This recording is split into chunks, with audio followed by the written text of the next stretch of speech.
हम दो ही बहन भाई थे और एक दूसरे से बहुत प्यार करते थे। हम दोनों बहन भाई में किसी किस्म का कोई पर्दा नहीं था। हम अक्सर दोनों बहन भाई रात को इकट्ठे सो जाते थे। हमारे ज़हन में किसी तरह का भी गलत ख्याल नहीं था। मेरे अब्बा दर्जी थे और घर में कपड़े सिया करते थे।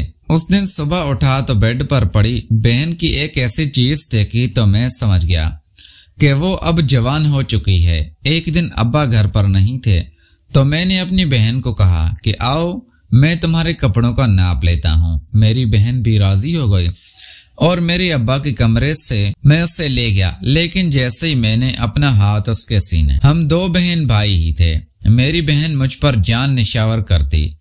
मेरी एक नहीं बल्कि दो माएँ थी। एक मेरी सगी माँ और दूसरी मेरी बहन, जिसने मुझे माँ से बढ़कर प्यार दिया, मुझे अपने बच्चों की तरह रखती, मेरा हर वक्त ख्याल रखती। मैं भी अपनी बहन से इतनी ही मोहब्बत करता था, उस पर किसी किस्म की कोई आंच नहीं आने देता था। मेरी बहन और मैं हालांकि खूबसूरत थे। मेरी अम्मा और अब्बा बहुत खूबसूरत थे। हमारे पूरे खानदान में हम दोनों बहन भाइयों जितना खूबसूरत और ज़हीन कोई नहीं था। हमारे बड़े अक्सर मेरी अम्मा और अब्बा को कहा करते थे कि इन दोनों में जितना प्यार है कहीं बड़े होकर एक दूसरे के दुश्मन ही ना बन जाएं। और हम दोनों बहन भाई उनकी बातों पर कहका लगाकर हंसा करते थे, क्योंकि हमें यकीन था कि हम दोनों की मोहब्बत कभी ख़त्म नहीं होगी।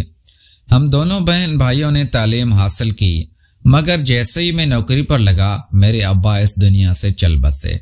मेरे अब्बा को दिल का दौरा पड़ा और वो हमें संभलने का वक्त दिए बगैर ही इस दुनिया से चले गए। हमारे घर में तो जैसे कहराम मच गया था। हमारी तो दुनिया ही दहल गई थी। हमारी खुशियों को किसी की नजर लग गई थी और उस रोज से हमारी बर्बादी शुरू हुई। अब्बा के जाने के बाद हमारे घर के हालात बहुत तंग हो गए थे। जैसे अब्बा से ही घर में बरकत थी। मैं नौकरी करता था मगर वहां भी मुझे कुछ ज्यादा कमाने का मौका ना मिलता। मैं जिस जगह नौकरी करता था वहां एक लड़की भी नौकरी किया करती थी जिसका नाम खिजरा था। हम दोनों बहुत अच्छे दोस्त बन चुके थे। मैं उससे अपने घर के तमाम हालात बता चुका था। उसने भी अपने घर की तमाम बातें मुझसे शेयर की। मुझे लगा था कि हम दोनों एक दूसरे के दुख सुख के साथी हैं। ये दोस्ती कब मोहब्बत में बदल गई मुझे अंदाजा ही ना हुआ। अब्बा को दुनिया से गई अभी 1 साल भी ना हुआ था कि अम्मा अभी तक संभल ना पाई। घर के हालात भी नासाज थे। इस हालत में मैं अम्मा से खिजरा की बात नहीं कर सकता था, मगर खिजरा के घर वाले भी उसका रिश्ता तलाश कर रहे थे। मेरी भी मजबूरी थी। तब भी एक रोज मैंने अम्मा से जाकर खिजरा के बारे में बात की और अम्मा को कहा कि मैं उससे मोहब्बत करता हूँ और उससे ही शादी करना चाहता हूँ। मेरी अम्मा तो खामोश रही, मगर मेरी बहन मेरे लिए बहुत खुश थी। मेरी बहन ने मुझे मुकम्मल तौर पर इजाजत दे दी कि वो धूमधाम से शादी करें और अम्मा से भी ये बात की कि इतने अरसे बाद अगर घर पर कोई खुशी आ रही है तो ऐसे उदास होने से क्या होगा। बहन के समझाने पर अम्मा भी राजी हो गई और 1 महीने के अंदर अंदर मेरी और खिजरा की शादी हो गई। खिजरा मेरे बारे में जानती थी। वो मेरे घर की लड़की थी, मगर मैं एक गरीब घराने का लड़का था। मुझे लगा था कि वो मेरे साथ एक अच्छी और खूबसूरत जिंदगी गुजार सकेगी। उसको मेरी गरीबी से तो कोई मसला नहीं था। और वो घर आई तो मेरी बहन और अम्मा ने उसका बहुत अच्छे से इस्तकबाल किया।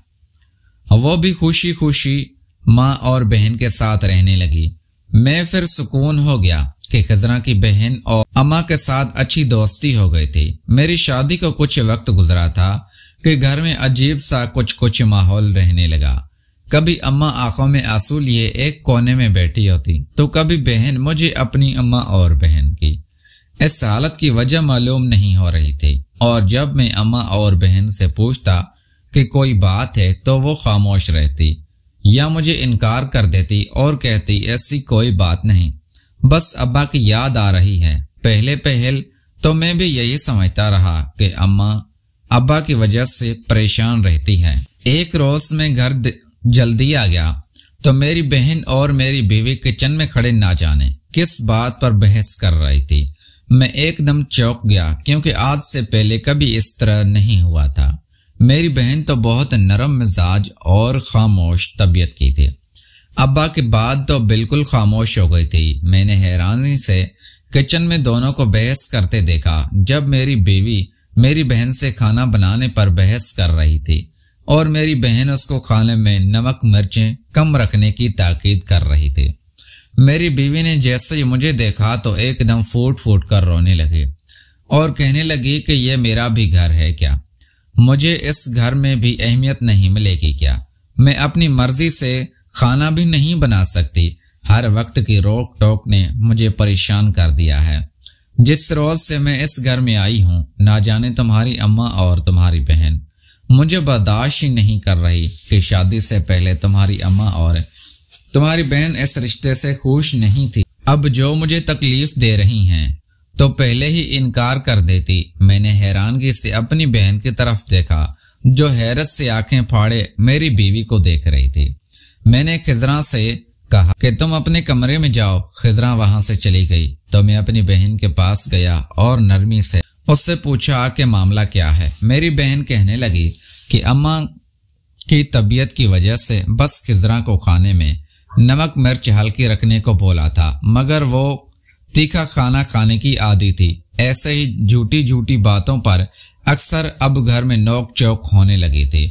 خضراں تو دوسرے گھر سے آئی تھی، تب بھی میں نے ہمیشہ اپنی بہن کو سمجھایا کہ وہ اتنی چھوٹی باتوں پر خضراں کے ساتھ بحث نہ کیا کرے۔